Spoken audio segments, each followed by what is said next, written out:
ప్రభునందు ప్రియమైన సోదర సహోదరులకు మరొకసారి క్రీస్తు నామములో మీకు వందనాలు శుభాలు తెలియజేస్తున్నాను. Nice meeting you all of you. మిమ్మల్ని కలుసుకోవడం సంతోషం. దేవుడు నాకు ఇచ్చిన ఈ గొప్ప ప్రేమ కృపను బట్టి దేవునికి ఎన్నో స్తోత్రాలు స్తుతులు చెల్లిస్తున్నాను. మీరు కూడా ప్రతిరోజు కూడా దేవునికి స్తోత్రాలు చెల్లిస్తూ ఉండండి.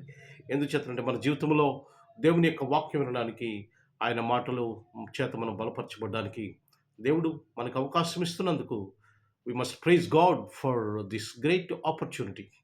ఈ అవకాశం నిమిత్తము దేవునికి మనము స్తోత్రాలు స్తుతులు చెల్లించవలసిన వారమైన ఈరోజు మరొక వాక్య భాగముతో మనము దేవుని యొక్క ఉద్దేశము లేక దేవుని యొక్క ప్రణాళిక, దేవుని చిత్తం ఏంటో మనం తెలుసుకుందాం. తద్వారా మనము దీవించబడదాం, ఆశీర్వదించబడదాం, మనము బలపరచబడదాం.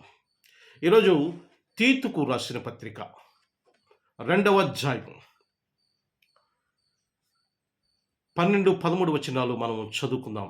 తీతుకు రాసిన పత్రిక 2వ అధ్యాయం 12-13 వచనాలు మనము చదువుకుందాం. మీరు బైబిల్ తెరిచి మీ బైబిల్ చూడండి. మనము భక్తిహీనతను, ఇహలోక సంబంధమైన దురాశలను విసర్జించి శుభప్రదమైన నిరీక్షణ నిమిత్తము, అనగా మహాదేవుడును మన రక్షకుడునైన యేసుక్రీస్తు మహిమ యొక్క ప్రత్యక్షత కొరకు ఎదురు చూచుచు ఈ లోకములో స్వస్థ బుద్ధితోనూ నీతితోనూ భక్తితోనూ బ్రతుకుచుండవలనని మనకు బోధించుచున్నది. తీతుకు రాసిన పత్రికలో ఈ మాటలు మనము చూస్తున్నాం. 12-13 వచనాలు, 2వ అధ్యాయము 12-13 వచనాలు. ఈ 2 వచనాల ద్వారా what is the will of God that we must know. దేవుని యొక్క చిత్తం ఏంటి, ఆయన ఏమనుకుంటున్నారు, ఆయన ఏం చెప్పాలని ఆశపడుతున్నారు అనేది ఈ 2 వచనాల్లో మనకి అర్థమవుతుంది. ఈ లోకములో మనము ఏ విధంగా జీవించాలి అనే మాట మనకి అర్థమవుతుంది. ఈ లోకములో మనము దేవుని యందు భక్తితోనూ భయముతోనూ బ్రతకాలి అనే సత్యము మనకు అర్థమవుతుంది. అంటే God wants us to live like a fearful people of God. దేవుని ఎడల భయభక్తులు భక్తితోనూ మనము జీవించాలనేది దేవుని యొక్క చిత్తం. ఈ 2 వచనాల ద్వారా మనకి అదే అర్థమవుతుంది. ఈ రోజులో ఈ లోకంలో మనము ఎవరి భక్తిపరులుగా మనం జీవిస్తున్నాం, ఎవరిని మనము ఆరాధిస్తున్నాం, ఎవరిని మనము సేవిస్తున్నాము, ఎవరిని మనము ఎక్కువగా ఇష్టపడుతున్నాము, ఎవరిని మనము మన గుండెల్లో భద్రపరుచుకుంటున్నాము, ఒకసారి మనం జ్ఞాపకం చేసుకుందాం. మనం జ్ఞాపకం చేసుకుంటే మనకు అర్థమవుతుంది. మనలను సృజించిన దేవుడు, మనలను కాపాడుతున్న దేవుడు, మనకు ఏమి కావాలో అవన్నీ కూడా అనుగ్రహిస్తున్న దేవుడు మనల్ని ఎలాగ జీవించాలని ఆయన కోరుకుంటున్నాడంటే, మనము ఈ లోకంలో భక్తిపరులుగా జీవించాలని, నీతితోనూ నిరీక్షణతోనూ భక్తితోనూ మనము ఈ లోకంలో జీవించాలని ఆయన కోరుకుంటున్నాడు. ఆయన చిత్తం అది. మనము అలాగే జీవించవలసిన అవసరం ఉన్నది. ప్రియమైన సహోదరి సహోదరులారా, how do you live in this world today?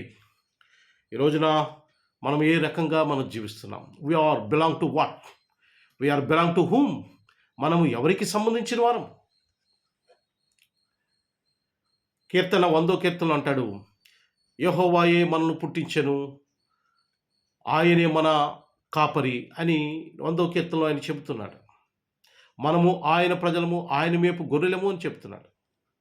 అంటే దేవుడు మనల్ని పుట్టించినప్పుడు మనము ఆయన వారముగా జీవించాలి. ఆయన వారముగా జీవించాలనుకున్నప్పుడు ఈ లోకంలో క్రైస్తవురాలుగా మనము జీవించాలి. అది దేవుని చిత్తం. భక్తిపరులుగా జీవించాలి.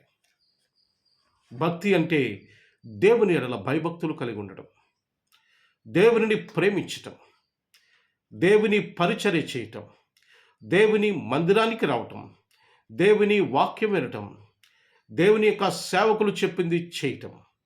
కనుక మనం గమనించినట్లయితే దేవుడు ఏ రకంగా మనల్ని ఉండాలని ఆయన కోరుతున్నాడో ఆ రకంగా మనం జీవించినప్పుడు దేవుడు మనల్ని దీవిస్తాడు, ఆశీర్వదిస్తాడు, బలపరుస్తాడు, మనలను గొప్పవారిగా చేస్తాడు దేవుడు. The logic is we should not miss. లాజిక్ని మనము మిస్ అవ్వకూడదు. What is the logic is God wants us to live like a devotee of him. ఆయన భక్తి పరులుగా ఈ లోకములో మనము జీవించాలి. ప్రతి ఆదివారము మందిరానికి వెళ్ళాలి. దేవునిలో ఇతర సంఘ కార్యక్రమాలు ఉంటాయి. ఆ కార్యక్రమంలో మనం పాలు పంపులు పొందుకోవాలి. వాక్యం వినడానికి మనము భక్తి కలిగి ఉండాలి, ప్రేమ కలిగి ఉండాలి. వాక్య ప్రకారంగా జీవించటానికి మనకు భక్తి ఉండాలి. ఆ యొక్క ఆలోచన, ఆ యొక్క ఆశ ఉండాలి. అది భక్తి అంటే.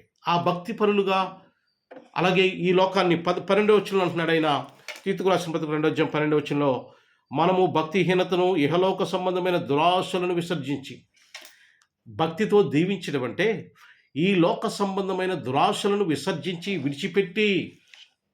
చాలామంది డబ్బు మీద విపరీతమైన ఆశ పెట్టుకుంటారు. కొంతమందికి డబ్బు పిచ్చి అంటారు చూసారా, విపరీతమైన ఆశ. కొంతమందికి భవనాల మీద ఆశ, విపరీతమైన ఆశ. ఆశ ఉండొచ్చు కానీ విపరీతమైన ఆశ ఉంటుంది. దురాశలు అంటున్నాడు. ఆశ వేరు, దురాశ వేరు.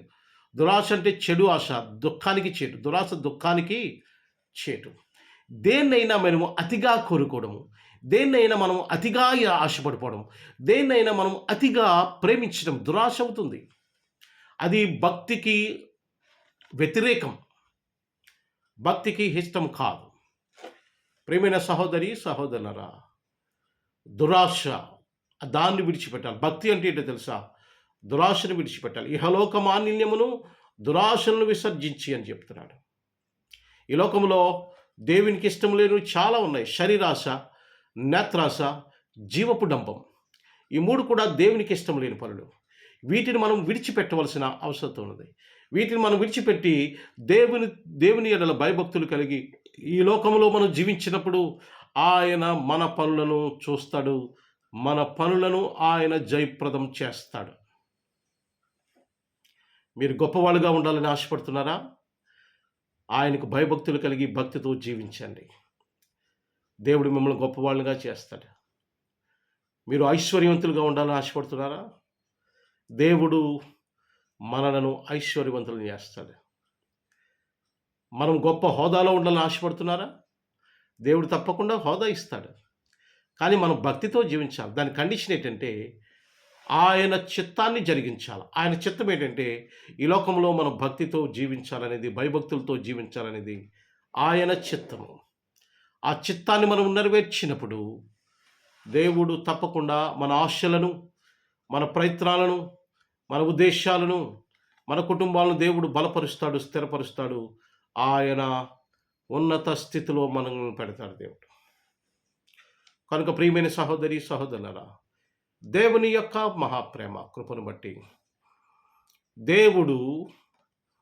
దేవుడు మనలను ప్రేమించి, దీవించి, ఆశీర్వదించి, బలపరిచి ఆయన కుమారులుగా, కుమార్తెగా ఈ లోకంలో జీవించాలనేది ఆయన చిత్తం.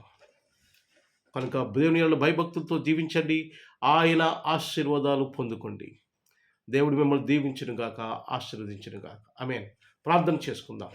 సకల ఆశీర్వాదములకు కారణభూతుడైన మా దేవా, మీ నామానికి వందనాలు, స్తోత్రాలు, స్తుతులు చెల్లిస్తున్నాను.